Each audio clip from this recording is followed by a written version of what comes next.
Tuhan, aku punya keintiman hanya denganmu, sampai kau dapati hatiku seirama dengan hatiku. Tuhan, dengarkan doaku, Tuhan, dengarkanlah doaku.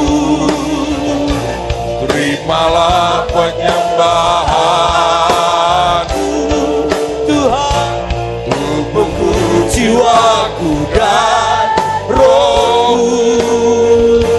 Cintaku hanya bagimu,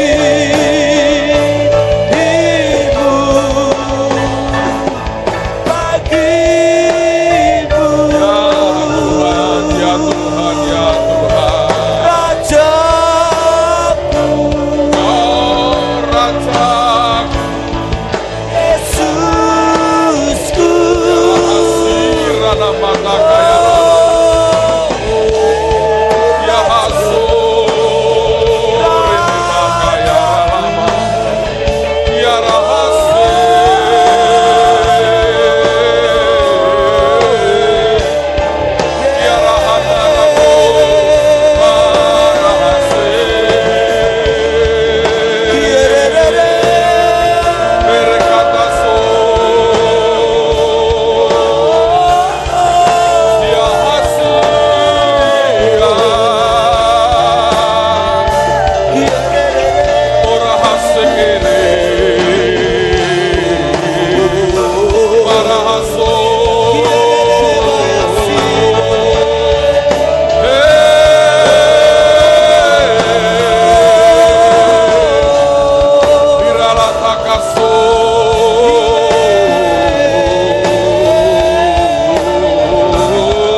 kami mengalami perjumpaan pribadi dengan Engkau Tuhan.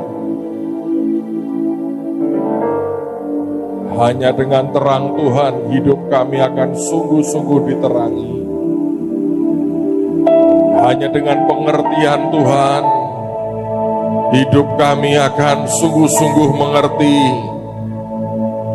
Hanya dengan tangan-Mu yang melatih kami, hidup kami akan sungguh-sungguh jadi orang yang terdidik Tuhan. Ajari kami Tuhan, punya sikap hati yang selalu berkenan di hadapan Tuhan.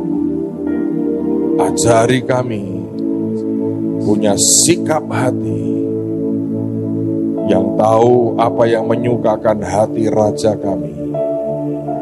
Beri kami hati yang bijaksana, menimbang semua dengan pengertian daripadamu. Dan hari ini kami percaya Roh-Mu yang akan melayani kami, sementara kami memberikan penyembahan kami di hadapan-Mu ini. Dan hamba berdoa tidak ada satupun yang tanpa diubah dan tanpa diberkati Tuhan. Semua kami akan jadi pribadi yang baru karena Engkau.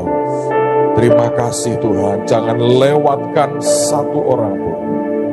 Dan Engkau berurusan dengan hidup dan hati kami. Hamba berdoa buat saudara-saudara hamba-Mu yang mengikuti ibadah ini dari kota-kota lain atau mungkin sedang di rumah sakit, bahkan di banyak bangsa. Engkau memberkati, Engkau melawat, Engkau menjamah mereka di tempat mereka masing-masing. Ada banyak alasan buat kita hidup dengan menyimpan sakit hati. Seorang hamba Tuhan memberikan definisi yang unik akan yang namanya sakit hati. Sakit hati itu sebetulnya dia berkata adalah dendam yang tak terbalaskan. Setiap kali kita menyimpan sebuah dendam dan tak terbalaskan, dia berkata itu sebuah sakit hati. Saya tanya dengan Pak Rudi minggu lalu, Bapak sakit hati tidak dengan orang tua? Dia bilang itu soal keputusan. Dia bilang saya tidak simpan dendam, saya tidak simpan sakit hati. Seringkali kalau kita tidak bisa melepaskan semua yang harus kita lepaskan, yang terjadi seperti ini.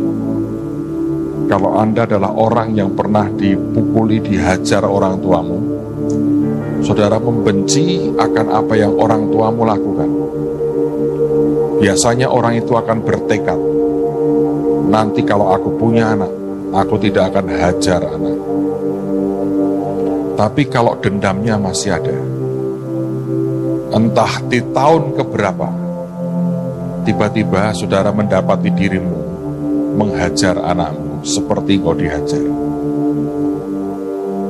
Ada orang yang melihat bapaknya, ayahnya mukuli ibunya. Dia bertekad kalau nanti aku menikah, tidak akan aku pukuli istriku. Tapi luka itu tidak pernah diselesaikan. Setelah dia menikah, 1-2 tahun pertama dia ingat tekadnya. Tapi 5-6 tahun kemudian, satu hari dia mendapati dirinya sedang memukuli istrinya. Kenapa bisa begitu? Sebab apa yang kita biarkan masuk ke hidup kita, firman berkata itu mencemari banyak orang. Semua yang namanya kepahitan, sakit hati, dendam, marah, itu sebetulnya jadi akar. Dan namanya akar itu akar kepahitan. Dan firman berkata itu akan mencemari banyak orang. Engkau tidak bisa melawan dengan berkata, aku bertekad, tidak akan seperti itu. Ternyata tidak bisa. Kalau akarnya tidak diselesaikan. Saya tidak tahu dengan saudara, apakah saudara adalah orang-orang yang seperti itu. Ada luka, ada kecewa, ada marah. Beberapa orang bahkan buat keputusan yang aneh buat saya, yang melukai orang lain, yang ditinggal Tuhan, yang jadikan sasaran pelampiasan Tuhan. Mari selesaikan semuanya di hadapan Tuhan kita. Amen, saudara. Yang penting masing-masing bereskan di depan Tuhan, menjadi orang yang merdeka. Amen, saudara. Ambil waktu beberapa menit sembahyang, saudara, di hadapan Tuhan. Jangan lewatkan masa anugerah yang sedang turun dalam hidupmu. Hari ini bereskan semuanya. Sebab kalau tidak itu akan merusak hidupmu sendiri. Bayangkan setiap orang bertemu dengan saudara akan tercemar. Orang-orang yang tidak mengerti apa-apa jadi korban. Karena itu mencemari banyak orang. Perkataanmu sudah bukan lagi perkataan membangun. Tapi tiap kali isinya cuman kepahitan, kemarahan, kritik, perkataan-perkataan negatif. Yang engkau sebetulnya tahu tidak akan membawa orang itu kenal Tuhan lebih lagi. Tapi kau gak bisa sembunyikan itu. Karena itu terus keluar karena akarnya tidak pernah bisa diselesaikan. Ada banyak alasan untuk orang bisa kecewa, bisa marah, bisa sakit hati. Tapi tidak ada satu alasan pun buat pembenaran sakit hatimu, kemarahanmu, kebencianmu. Engkau boleh pakai alasan apapun. Dengarkan baik-baik, tidak ada satu alasan pun yang bisa membenarkan engkau seperti itu. Walaupun banyak alasan untuk membuat kita kecewa dan sakit hati. Saya mau berdoa kalau Anda sungguh-sungguh ingin ditolong Tuhan. Saudara ambil kesempatan ini berkata, Tuhan tolongin aku. Aku mau lepas dari segala sesuatu ini. Biar selesai hari ini. Selesai hari ini. Selesai hari ini. Teriak ke Tuhan. Selesaikan Tuhan. Selesaikan Tuhan. Jangan dengan menyalahkan siapapun. Ini soal keputusan kita. Ini bukan salah siapa-siapa. Ini keputusan kita dengan Tuhan. Jangan dengan berkata karena si A, karena si B. It is your own decision. Itu keputusanmu sendiri. Engkau mau terus dalam kepahitan, kekecewaan, atau kau berkata aku mau selesaikan hari ini. Racun ini harus berhenti hari ini. Tidak boleh lagi nyebar dalam hidupku. Akarnya harus dicabut hari ini. Ya rahasikara mata karasakara. Tuhan, Tuhan, Tuhan.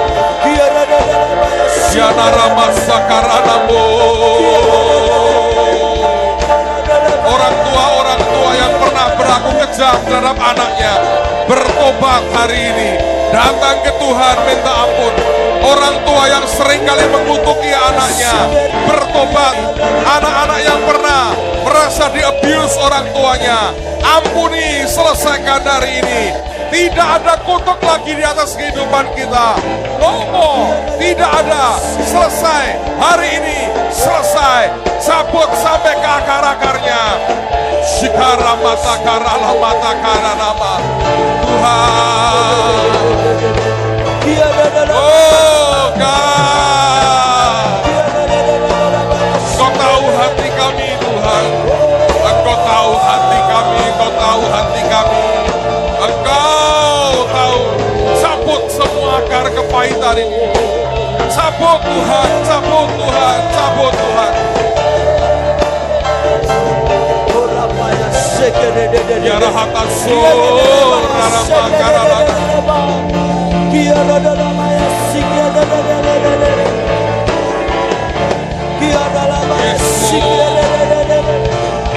Yes Lord.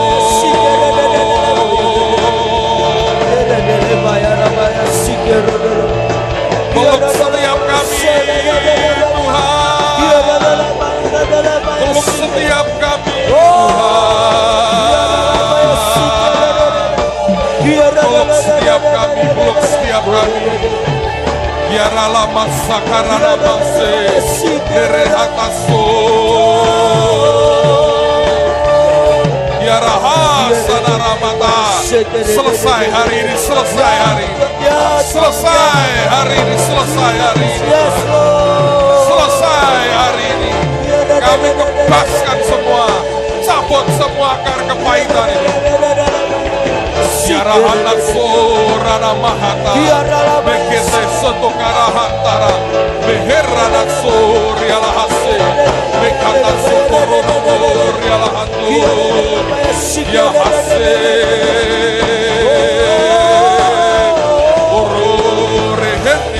Matasu, bekata sakaya rana.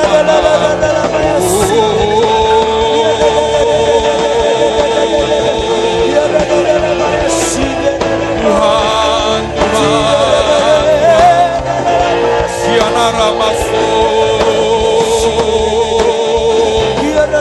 Ya hasikere. Maradora sohra la maka. Merata kasikere. Maranado.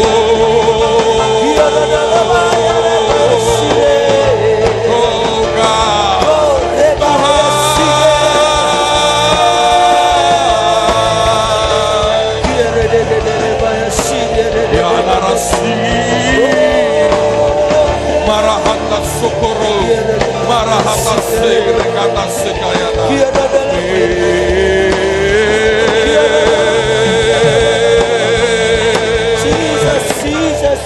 Tuhan, Tuhan.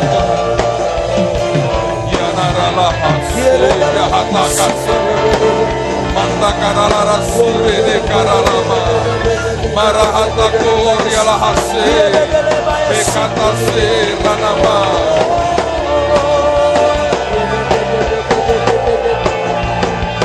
yanara mata sokorose, mata se karamata, marasi karamata sika, enara masa karama, bekata sokorose kianarama, oro ranama ranamo.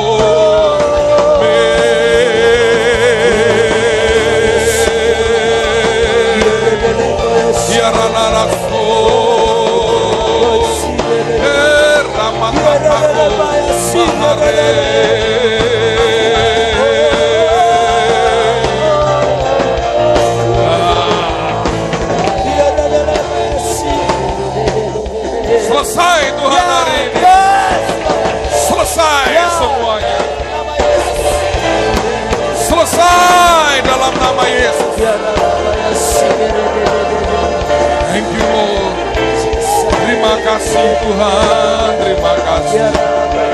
Terima kasih.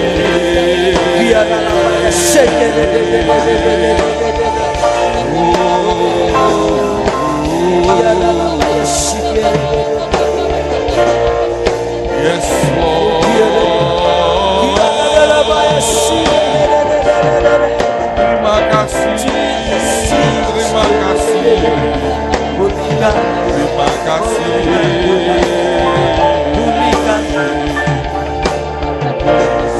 Terima kasih.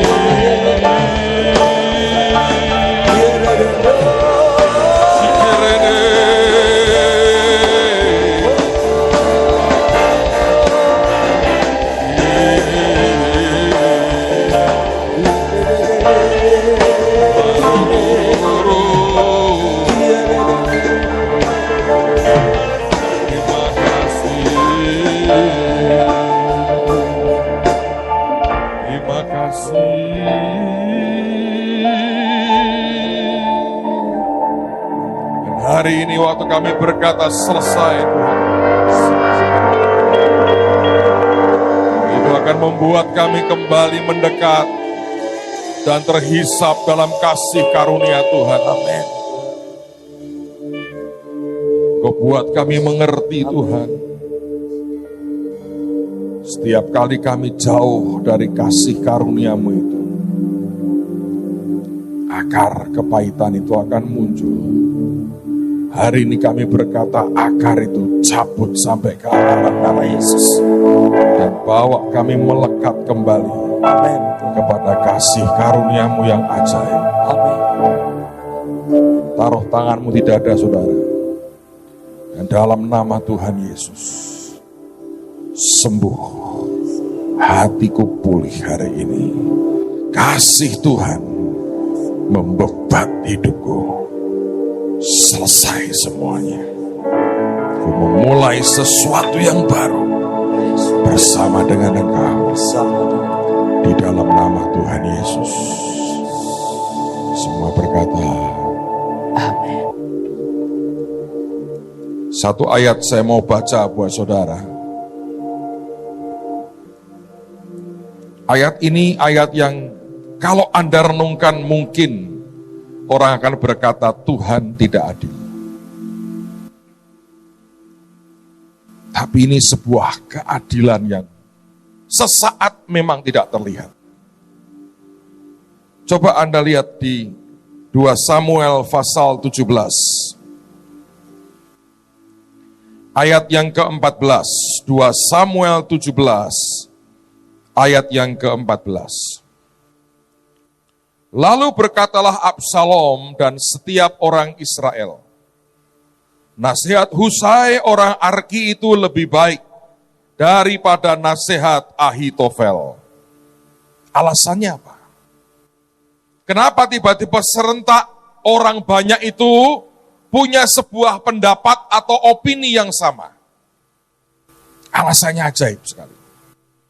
Sebab Tuhan telah memutuskan bahwa nasihat Ahitofel yang baik itu digagalkan. Dengan maksud, aneh lagi ini, dengan maksud supaya Tuhan mendatangkan celaka kepada Absalom. Saya mau ceritakan akan background-nya, Anda baca sendiri kisah ini. Absalom adalah orang yang paling punya alasan untuk sakit hati, dendam dan marah. Dia adalah anak tertua Daud pada waktu itu. Anaknya, Alkitab berkata, fisiknya sempurna. Firman berkata dari ujung kepala sampai ujung kaki, sempurna. Rambutnya itu lebat sekali, panjang.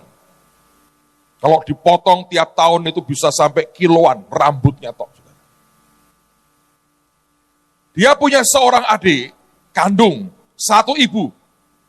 Cantik Alkitab berkata, namanya Tamar. Nah, Daud juga punya anak dari beberapa istri yang lain. Satu di antaranya namanya Amnon.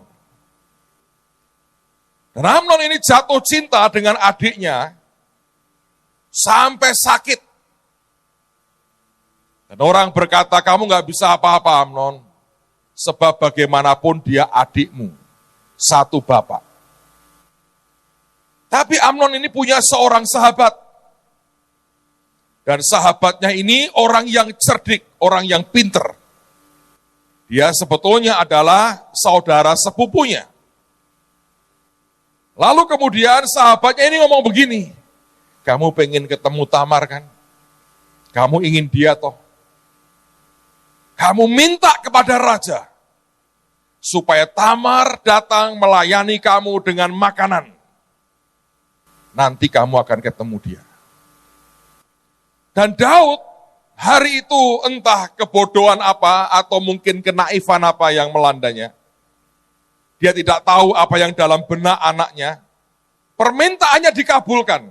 Daud menyuruh Tamar, bukan orang lain. Daud, kamu layani kakakmu, beri makan.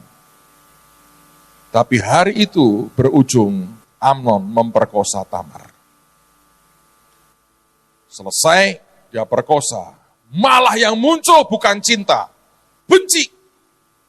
Dan Tamar diusir. Hati perempuan muda yang cantik ini hancur. Dia tidak dikawini oleh Amnon, dia diusir. Dia datang ke kakaknya, yaitu Absalom. Dia meratap. Dan Absalom ini mengerikan sekali. Tanda bahwa sebetulnya dia punya otak. Dia kendalikan emosinya begitu rupa. Dengan Tamar dia berkata, sudahlah, jangan terlalu kamu pikirkan, itu kan juga kakakmu sendiri. Bayangin saudara. Tetapi yang di luar ini beda dengan yang di sini. Yang di dalam ini busuknya luar biasa. Dan Alkitab berkata Absalom tidak bicara baik atau yang buruk kepada Amnon. Seakan-akan tidak terjadi apa-apa. Tapi sebetulnya dia lagi menunggu reaksi bapak. Dan akhirnya berita itu sampai ke Daud, Daudnya marah. Tapi hanya marah tok. Tidak ada hukuman buat Amnon. Dan di situ awalnya Absalom berkata, oh Begitu ya. Orang ini begitu melukai, menghancurkan hidup adikku. Dan itu atas perintahmu. Sekarang kau tidak berbuat apa-apa dan kau tidak bertindak. Dan di situ saudara, itu akar itu mulai muncul. Lalu dia olah. Dia nunggu cukup lama, kemudian dia buat pesta pengguntingan bulu domba. Dia undang Daud datang. Sebab dia tahu kalau Daud datang, maka semua keluarga, semua anaknya datang, termasuk Amnon akan datang. Dan sebetulnya dia mau bunuh Amnon di depan mata bapaknya. Saudara, itu ya orang mengerikan sekali. Tanda dia punya otak loh. Dia kuasai emosinya, dia buat trik begitu rupa, sampai Daud gak ngeh. Sebab dia mau berkata, kakakku memang yang berbuat, tapi yang salah adalah ayahku. Sebab dia terlibat urusan ini. Baca di Alkitab, saudara. Dan akhirnya dia datang ke raja, dia berkata, ayah, ayolah ikut. Aku buat pesta untuk pengguntingan bulu domba. Bagaimanapun Daud ini seorang nabi juga. Saya yakin dia punya kepekaan, hatinya berkata, enggak lah, aku enggak mau pergi. Dia berkata, enggak, aku enggak mau pergilah nak. Aku malah merepotkan kamu nanti. Protokolernya repot, enggak usah, aku enggak mau pergi. Absalom tidak menyerah. Dia berkata, kalau gitu suruh Amnon dong mewakili ayah. Buat apa kamu undang dia? Hati nabi dan raja ini tetap merasa ada sesuatu. Tapi didesak, dibujuk terus, akhirnya raja merestui. Dan pergilah Amnon dengan rombongan anak-anak Daud yang lain. Dan Absalom mengadakan pesta. Tidak ada yang tahu. Dia sudah siapkan regu pembunuh untuk menghabisi kakaknya. Dia berkata, aku akan beri minum mereka. Dan setelah mabuk, aku beri tanda bunuh Amnon. Dan ketika Amnon mulai minum dan mulai mabuk, dengan satu kode, maka orang-orang ini keluar dan Amnon dibunuh di depan saudara-saudaranya yang lain. Semua anak raja lari kembali ke Yerusalem. Daud mendengar, dia koyakkan pakaiannya, dia tersungkur, dia nangis. Karena dia dengar semua anak raja dibunuh Absalom. Dia sedih karena anaknya mati, dia marah karena anaknya dibunuh. Dan dia marah dengan Absalom. Dan Absalom lari ke Gesur dan dia tinggal kurang lebih 3 tahun. Daudnya sedih, dia marah dengan Absalom. Dan tahukah saudara itu membuat sakit hatinya bertambah. Dia berkata, harusnya dia berkata, ya sudahlah itu keadilan. Sekarang malah marah dengan aku. Dan dia terbuang dari istana 3 tahun paling tidak. Sampai setelah 3 tahun, akhirnya orang melihat bahwa amarahnya reda. Lalu akhirnya Yoab datang ke Daud berkata, biarkanlah anakmu pulang. Daud berkata, oke, tapi tidak usah ngadap aku. Boleh pulang, tidak usah ketemu aku. Absalom pulang. Dan dia dengar ketika sampai di Yerusalem, ayahmu tidak mau ketemu kamu. Nambah lagi. Ini pelipat gandaan, tapi sakit hati pelipat gandaannya. Dan akhirnya apa yang terjadi setelah nunggu beberapa tahun itu saudara. Akhirnya lewat berbagai cara, Daud berkata, okelah suruh Absalom menghadap kepadaku. Dan Absalom datang, dia tersungkur di depan Daud. Dan akhirnya Daud peluk dan cium dia. Dan Daud berkata, oke, dan selesai. Tapi itu bukan dan belum selesai buat Absalom. Itu baru sebuah permulaan. Sebab akarnya di sini tidak pernah selesai. Saudara tahu apa yang terjadi? Dia berpakaian yang hebat, dia naik kereta kerajaan, dia tungguin orang di depan istana. Kalau ada orang yang datang, dia tanya, kamu mau kemana? Dengan ramah dia pegang tangannya, dipeluk, tebar pesona, pencitraan istilah sekarang. Diomongi baik, wah kamu mau ngadep raja, iya, saya punya problem begini-begini. Waduh, kalau aku jadi hakimnya ini case ini menang ini.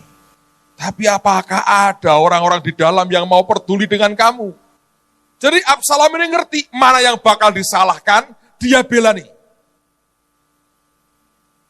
Nah kita berkata dengan cara itu, dia mencuri hati orang Israel. Banyak orang tidak menjagai hatinya sih, dengan gampang dicuri oleh si jahat. Dan sama sekali Daud tidak sadar, satu hari dia berkata, izinkan aku pergi untuk mengorbankan korban sesuai dengan nasarku. Dan Daud berkata, pergilah. Dan di situ akhirnya apa yang terjadi, dia memproklamirkan dirinya menjadi raja. Yang membuat Daud gentar sebetulnya, ketika Ahitofel bergabung dengan Absalom. Ahitofel ini orang yang sangat bijaksana dan sangat cerdas. Dan Alkitab berkata seringkali pendapatnya sama dengan pendapat Tuhan. Bayangin saudara. Sehingga apapun yang dia katakan, baik Daud maupun Absalom berkata, ini Tuhan pasti. Kalau Ahitofel ngomong A, ya Tuhan pasti ngomong A. Reputasinya mengatakan pendapatnya sama dengan pendapat Tuhan. Dan begitu Ahitofel bergabung, Daud hanya bisa berdoa, gagalkan ya Tuhan nasihat Ahitofel. Siapa Ahitofel ini? Mengapa orang yang begitu hebat, yang nasihatnya sama dengan nasihat Tuhan, hari itu tidak berpihak sama kepada siapa Tuhan berpihak? Oleh karena sakit hati. Sebab Ahitofel adalah kakek dari Batsheba. Ini sahabat kentalnya Daud. Tapi dia marah sekali ketika dia melihat Daud memperlakukan cucunya seperti itu. Saudara bisa lihat, dia begitu marah, dia sakit hati, dia berkata ini raja kurang ajar. Dan dia bunuh cucu mantunya yaitu Uria lewat tangan orang lain. Itu membuat kemarahan dan sakit hati yang luar biasa. Dan ketika melihat Absalom juga punya kondisi yang sama, aneh memang. Saudara, engkau akan cenderung berkumpul dengan orang yang sama. Percayalah, psychologically seperti itu. Orang itu berkumpul dalam banyak kesamaan, terutama kesamaan hati. Cocok. Makanya kalau dibuat MK, dibagi nih ya, orang Puri harus dipuri, gak bisa. Karena ada orang Puri sukanya kumpulnya di Demak. Kenapa? Cocok. Sebab orang itu bukan karena lokasi, hati. Perhatiin aja. Saudara kumpul dengan siapa, itu aromanya sama. Ahitofel gabungnya ke Absalom. Saudara tahu apa yang kemudian terjadi? Ahitofel memberikan nasihat ketika mereka masuk kota Yerusalem. Daud kurang lebih kalau tidak salah dia menyuruh 10 gundiknya untuk menjaga istana. Daudnya pergi, dia berkata jangan sampai rakyat korban. Dia pergi, saudara. Dan Ahitofel memberikan sebuah nasihat. Dia berkata, Absalom, supaya rakyat ini bersatu mendukung engkau, maka engkau harus terlihat dibenci oleh Daud. Caranya gimana? Perkosa gundik-gundik ayahmu di sotoh rumah. Amnon memperkosa 1 orang. Absalom memperkosa 10 orang. Amnon memperkosa di dalam kamarnya. Absalom memperkosa di depan orang banyak di sotoh rumah 10. Kebencian dan sakit hati membuat Anda jadi makhluk yang lebih mengerikan dari orang yang kau benci. Amnon tidak membunuh apa-apa. Absalom menumpahkan darah. Terjadi perang yang mengerikan antara bapak dengan anak. Tapi Daud berkata kepada Yoab sebetulnya, perlakukan dia dengan lunak demi aku. Tapi Yoab ini kalau Anda pelajari, orang gawat juga, panglima karpe dewi, saudara. Adiknya mati dibunuh Absalom dalam peperangan. Dalam perang itu Absalom melarikan diri. Kenapa kalah? Tuhan memutuskan mendatangkan celaka. Kalau Anda baca, rambutnya memang panjang dan tebal. Tapi itu sebuah keindahan yang akhirnya mematikan. Ketika dia naik kudanya, rambutnya terjerat pada dahan-dahan pohon. Dan dia tergantung, tidak bisa bergerak lagi. Dan saudara perhatikan, dia mati dalam keadaan tergantung antara langit dan bumi. Persis seperti Yudas Iskariot. Langit, umpan iblis. The bait of Satan. Dan dia berkata, sakit hati dan kemarahan dan kekecewaan itu adalah kalau Anda makan the bait of Satan. Umpannya iblis, Anda makan. Saya merenung cerita Absalom ini. Saya bilang, Tuhan, kenapa Engkau memutuskan mendatangkan celaka kepada anak ini? Dan Tuhan berkata, nak, bisakah aku biarkan orang seperti itu menggantikan Daud memerintah sebagai raja? Padahal aku punya maksud dan rencana ajaib. Orang dengan hati seperti ini, aku harus hentikan. Sebab kalau tidak, seluruh Israel akan kendalikan itu amarahmu. Kekecewaanmu engkau belajar harus di-manage. Kendalikan sampai titik nol.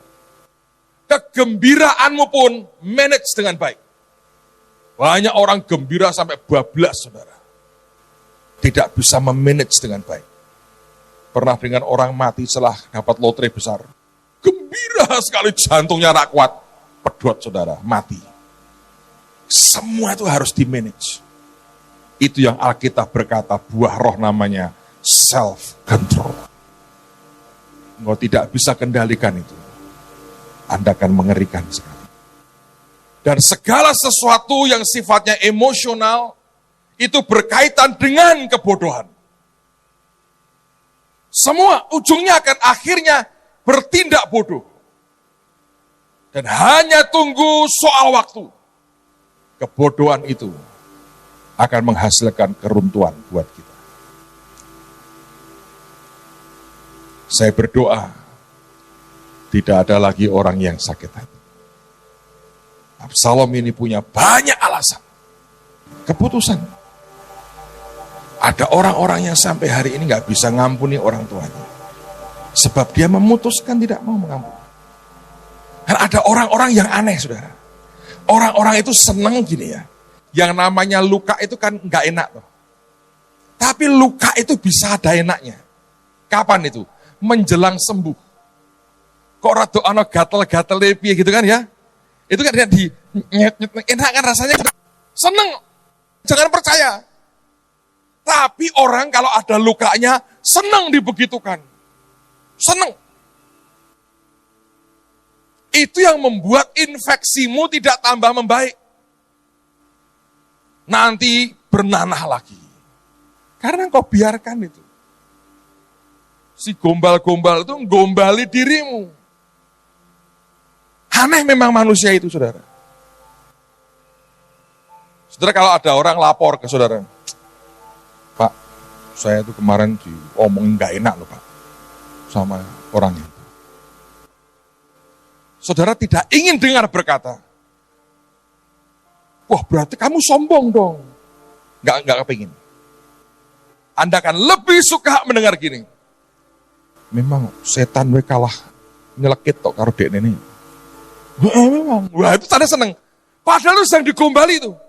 Happy. Yuk mangan yuk Pak, nangono ngajak aja. Itu senang banget saudara. Tapi tahukah saudara itu proses pembusukan sedang dimulai tentang matematika. Siapa yang waktu sekolah tidak suka matematika, angkat tangan. Siapa yang suka matematika, angkat tangan.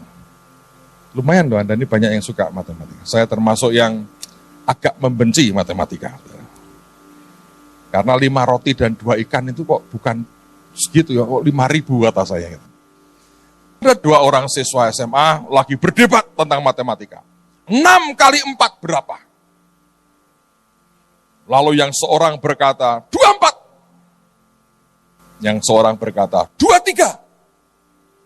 Debat 6 kali 4, yang satu bilang 24, satu bilang 23. Nah, biasanya orang yang bodoh itu ada emosionalnya kuat, saudara. Jadi kalau Anda terlalu emosional tinggi, biasanya Anda akan buat banyak kebodohan. Dan orang yang bodoh itu tidak ngitung sama sekali. Yang 24 berkata, pasti 24, sampai kiamat 24. Nggak bisa. Menurut aku 23. Wes tak tahu siji-siji 23 kok. Yang jawab 23 berkata gini. Ayo sekarang tanya mbak guru. Kalau betul sampai 24, potong leher saya. Yang 23 ini. Loh, gue kok goblok toh? Ya masih ketok gulumu toh. Rak mungkin 23 soalnya. Tapi kalau sampai 23, yang jawab 24 melotot, mana mungkin Bu Guru? Loh, kalian kan tanya saya, 6 kali 4 berapa? 24 kan enggak, 23. Yang 23 sedang, loh tenang toh, ayo angkat topi. Rasa diketok toh guluku toh. Bagi goblok tenang loh, 23. Bangga dia. Akhirnya yang 24 angkat topi. Gurunya bilang, sudah bubar sana. Debat terus gak bermutu, ulang. Besoknya yang jawab 24 itu datang ke gurunya. Bu Guru, 6 kali 4 itu berapa? Lambok sampai bodoh kucing ya 24. Kenapa Ibu Guru jawab 23? Menyelamatkan lehernya dia itu loh. Masuk rumah sakit jiwa. 6 kali 4, 24, 6 kali 4, 24. Pokoknya perkalian 4 udah hafal bener saudara. Masuk rumah sakit jiwa, tapi karena cuma hitung, tidak dianggap berbahaya. Jadi boleh berkeliaran lah. Satu hari dokter rumah sakit itu beli mobil baru. 4-wheel drive. Anda tahu 4-wheel drive itu kan belakangnya ada 4 kali 4 itu kan saudara ya. Ngerti ya? Diparkir mobil baru 4-wheel drive. Si 6 kali 4, 23 itu lagi jalan-jalan, hitungan, lewat lagi ke parkiran. Lihat mobil itu lagi 4 kali 4. Tidak ada jawabannya, loh. Wes tak kandani loh. Sudah aku jawabkan kok dihapus. Dokter goblok ini. Ambil paku lagi, sama dengan 16. Sudah, biar jelas. Dokternya lihat lagi tobat. Waduh. Dia karena dokter jiwa dia ngerti. Oh dia mau jawab ini. Dipikir aku goblok ya katanya gitu. Oke aku tahu sekarang bagaimana menyelamatkan mobilku. Dia ke aksesoris mobil. Tolong buatkan ya.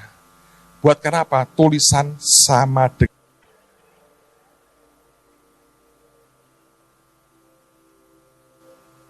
Saudara ini golongan 23 atau 24, wis ngono wae.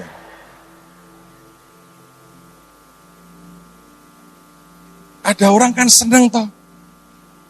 Di 23 nih itu seneng toh. Ya toh? Di 23 nih seneng. 23, seneng ya Pak. Ujungnya tidak lebih baik. Saya berdoa, mari singkirkan semua yang bukan dari Tuhan. Naik ke arah anugerah dan terang Tuhan dalam hidup kita. Amen. Tuhan hamba berdoa demi nama Yesus. Anugerah-Mu yang pulihkan hidup kami. Buat kami menangkap akan hati Tuhan. Hidup tidak menyimpan apapun Amin. yang Tuhan tidak suka.